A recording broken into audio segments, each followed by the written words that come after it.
ഇന്ന് നമ്മൾ ഉണ്ടാക്കാൻ പോകുന്നത് ചിക്കൻ സ്റ്റൂ ആണ്. അതിനായിട്ട് ചട്ടി അടുപ്പത്ത് വെച്ച് വെളിച്ചെണ്ണ ഒഴിച്ച് അതിൻ്റെ അകത്തേക്ക് സ്പൈസസ് ആഡ് ചെയ്യുക. അതായത് സ്റ്റാർ, കറുവപ്പട്ട, ഗ്രാമ്പൂ തുടങ്ങിയവ. അതിലേക്ക് പച്ചമുളക്, ഇഞ്ചി, വെളുത്തുള്ളി എന്നിവ ചെറുതായിട്ട് അരിഞ്ഞിട്ട് ആഡ് ചെയ്തിട്ട് നല്ലപോലെ ഫ്രൈ ചെയ്യുക. ചട്ടിയിലായതുകൊണ്ട് നല്ലപോലെ ചൂടുണ്ടാവും.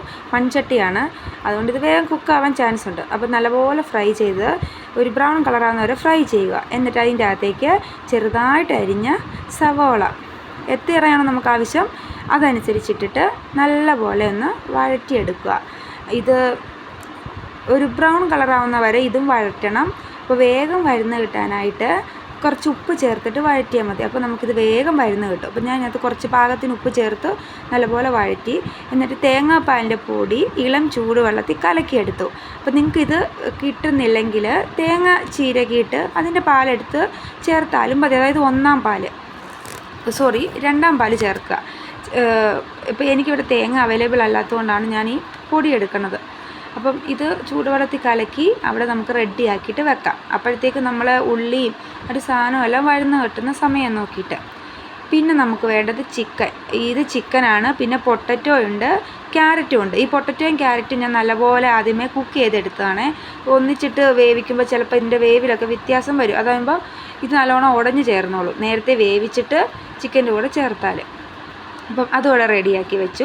അപ്പോൾ ഇത് നല്ലപോലെ നമുക്ക് അത്യാവശ്യം വഴന്ന് കിട്ടിയിട്ടുണ്ട്. അതായത് ഈ സ്പൈസസിൻ്റെയൊക്കെ മണം വരാൻ തുടങ്ങിയിട്ടുണ്ട്. അപ്പോൾ ഇതിൻ്റെ എസൻസ് എല്ലാം ഉള്ളിലെല്ലാം ഇറങ്ങി ഒരു പ്രത്യേക സ്മെല്ല് വരാൻ തുടങ്ങി. അപ്പം ഇത് റെഡിയായി. ഇപ്പോൾ ഇതിൻ്റെ അകത്തേക്ക് നമുക്കിപ്പം വേവിച്ച് വെച്ച വെജിറ്റബിൾസും വേവിക്കാത്ത ചിക്കനും എല്ലാം കൂടി ഒന്നിച്ചങ്ങ് ചേർത്തിട്ട് നല്ലപോലെ ഇളക്കിയെടുക്കാം. അപ്പം ഇതൊന്ന് റെഡിയായി വരുന്നുണ്ട്. ശരി, അപ്പോൾ നമുക്ക് ഈ ചിക്കനും വെജിറ്റബിൾസും ഇതിൻ്റെ അകത്തോട്ട് ഇട്ടു. നല്ലപോലെ ഇനി നല്ലപോലെ ഇളക്കി കൊടുക്കണം. അതായത് ഈ മസാലയെല്ലാം താഴത്തെ ഈ ഉള്ളി, വെളുത്തുള്ളി, പച്ചമുളകും ഇഞ്ചി ഇതൊക്കെ കൂടി നല്ലപോലെ വഴഞ്ഞ് സ്പൈസസ് ഇതെല്ലാം കൂടി ഇതിൻ്റെ അകത്തോട്ടൊന്ന് മിക്സ് ചെയ്യണം. നല്ലപോലെ മിക്സ് ചെയ്തതിന് ശേഷം നമുക്ക് നമ്മൾ ആക്കി വെച്ച തേങ്ങാപ്പാൽ ഒഴിച്ച് കൊടുക്കാം. തേങ്ങാപ്പാൽ എന്ന് വെച്ചാൽ തേങ്ങാപ്പാലിൻ്റെ പൊടി ഒഴിച്ച് കൊടുക്കാം. അപ്പം എന്നിട്ട് ഇത് നല്ലപോലെ ഒന്നും കൂടി ഇളക്കി കൊടുക്കുക. അപ്പം ഒന്നും കൂടി ശ്രദ്ധിക്കുക, തേങ്ങയാണെങ്കിൽ രണ്ടാം പാലേ ഒഴിക്കാൻ പാടുള്ളൂ. ഒരുപാട് ഒഴിക്കേണ്ട, വെള്ളത്തിൻ്റെ ആവശ്യമില്ല. സ്റ്റീമിൻ്റെ വെള്ളവും ഇതിൻ്റെ വെള്ളവും പിന്നെ ചിക്കൻ്റെ വെള്ളവും എല്ലാം കൂടി ആയിട്ട് ഒരുപാട് വെള്ളമാകും. അതുകൊണ്ട് ഇത് അടച്ച് വെച്ചിട്ട് വേവിക്കുമ്പോഴത്തേക്ക് നല്ല വെള്ളമായിട്ടുണ്ടാവും. അപ്പോൾ ഇത് അടച്ച് വെച്ചിട്ട് നമുക്ക് വേവിച്ചെടുക്കാം. ഇതൊരു 20 മിനിറ്റൊക്കെ മതിയാവും. ചെറിയ തീയിൽ നമുക്ക് നല്ലപോലെ ഇത് വേവിക്കാം. അപ്പോൾ 20 മിനിറ്റ് കഴിഞ്ഞിട്ട് നമുക്ക് തുറന്ന് നോക്കാം. അപ്പം ഞാൻ കുറച്ച് തേങ്ങ അല്ലാതെ ഇവിടെ ചിരണ്ടി വെച്ചിട്ടുണ്ട്. ഇതെന്തിനാണെന്ന് വെച്ചാൽ ഇതിനകത്ത് നല്ലപോലെ വെള്ളം ഒഴിച്ചിട്ട് ഇത് നീട്ടിയെടുക്കും. അപ്പോൾ ചിലർ ഒന്നാം പാൽ രണ്ടാം പാലെന്നൊക്കെ എടുക്കും. അപ്പം എനിക്കിവിടെ തേങ്ങ അവൈലബിൾ അല്ലാത്തത് കൊണ്ടാണ് ഞാൻ ഇങ്ങനെ ചെയ്യുന്നത്. അപ്പോൾ ഞാൻ ഒന്നാം പാലിന് പകരം ഇവിടെ ചേർക്കാൻ പോകുന്നത് ഈ തേങ്ങ നീട്ടി അരച്ചിട്ട് ഞാൻ ഒന്നും ചെയ്തില്ല, നീട്ടി അരച്ചൊരു ജ്യൂസ് പരുവത്തിലാക്കിയിട്ട് ഇതിൻ്റെ അകത്തോട്ട് ഒഴിക്കുകയാണ് ചെയ്യുന്നത്. അപ്പം ഇത് ഏകദേശം റെഡി ആയിട്ടുണ്ട്. വെച്ചാൽ ഒരു ഗ്രേവി പോലെ വന്നു. അപ്പോൾ ഇതിൻ്റെ അകത്തോട്ട് നമുക്ക് കുരുമുളക് പൊടി എത്രയാണോ എരിവ് വേണ്ടത് അതനുസരിച്ചിട്ട് കുരുമുളക് പൊടി ഇട്ട് കൊടുക്കാം. പിന്നെ നമുക്ക് വേണ്ടത് ഗരം മസാലയാണ്. ഗരം മസാല നമ്മുടെ ടേസ്റ്റിനനുസരിച്ചത് എന്തോരം വേണോ അത്ര ഇട്ട് കൊടുക്കാം. എന്നിട്ട് നല്ലപോലെ ഒന്ന് ഇളക്കി റെഡിയാക്കി എടുക്കുക. ഇപ്പോൾ തന്നെ നല്ലൊരു മണമൊക്കെ വരാൻ തുടങ്ങി. അതായത് നല്ലൊരു ബിരിയാണിയുടെ ഒക്കെ സ്മെല്ല് വരാൻ തുടങ്ങി. അപ്പോൾ ഇത് നല്ലപോലെ എല്ലായിടത്തും ഒക്കെ ഒന്നായി ഇതിന് ശേഷം നമുക്ക് കാണുമ്പോൾ തിരിയുന്നുണ്ട് ഇത് ഏകദേശം റെഡി ആയിട്ടുണ്ട്. കാരണം സ്മെല്ല് വരുമ്പോൾ തന്നെ നമുക്ക് മനസ്സിനൊരു സന്തോഷമൊക്കെ കിട്ടും.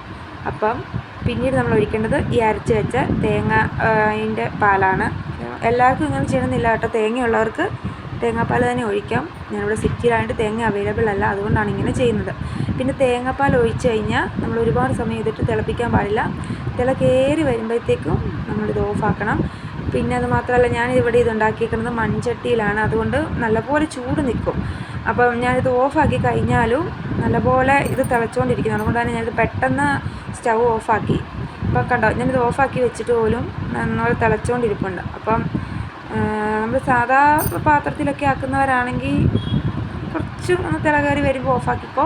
ഇത് ഞാൻ തിളയ്ക്കണതിന് മുമ്പേ അങ്ങ് ഓഫാക്കി, കാരണം ഇപ്പോൾ കണ്ടില്ലേ. അപ്പോൾ ഇനിയിപ്പോൾ അത് അടച്ച് വെച്ചിട്ട് നമുക്ക് കുറച്ച് സമയം അതങ്ങനെ അനക്കാതെ വെക്കാം. പിന്നെ അടുത്ത് നമ്മളൊരു ഇച്ചിരി ഒരു ടേസ്റ്റിന് മല്ലിച്ചപ്പ് ചേർക്കുകയാണ്. അത് ഇഷ്ടമുള്ളവർക്ക് മാത്രം ചേർത്താൽ മതി. എല്ലാവർക്കും മല്ലിച്ചപ്പിൻ്റെ ടേസ്റ്റ് ഇഷ്ടപ്പെടണമെന്നില്ല. അപ്പം എനിക്കിഷ്ടമായതുകൊണ്ട് മാത്രം ഞാൻ ചേർക്കുന്നതാണ്. ഇച്ചിരി ചേർത്ത് ഒരു വേറൊരു ടേസ്റ്റ് കിട്ടും. അപ്പോൾ മല്ലിച്ചപ്പും കൂടി ചേർത്തിട്ട് നമുക്കിത് നല്ലപോലെ ഒന്ന് ഇളക്കിയെടുക്കാം. അപ്പം നല്ല ചിക്കൻ കുറുമ റെഡി ആയിട്ടുണ്ട്. ഞാനിത് ഫസ്റ്റായിട്ട് ട്രൈ ചെയ്യുന്നതാണ്. അപ്പോൾ ഫസ്റ്റിലെ തന്നെ ഇത് റെഡിയായി കിട്ടി. അതുകൊണ്ട് എന്താ പറയുക, എല്ലാവരും ഇതൊന്ന് ട്രൈ ചെയ്ത് നോക്കണം. കാരണം അത്രയ്ക്ക് ടേസ്റ്റ് ഉണ്ട്. അപ്പോൾ ഇത് ടേസ്റ്റ് ഇല്ലെങ്കിൽ നിങ്ങൾ ട്രൈ ചെയ്തിട്ട് തീർച്ചയായിട്ടും കമൻറ്റ് ഇട്ടോളൂ, കുഴപ്പമില്ല. പക്ഷേ ഞാൻ 100% ഉറപ്പുമായിരുന്നു, അത്രയ്ക്കും ടേസ്റ്റായിട്ട് ഫസ്റ്റ് ടൈം ഉണ്ടാക്കിയിട്ട് തന്നെ ഇത്ര ടേസ്റ്റായിട്ട് വന്നു. അപ്പോൾ എല്ലാവരും ഇത് ട്രൈ ചെയ്യുക.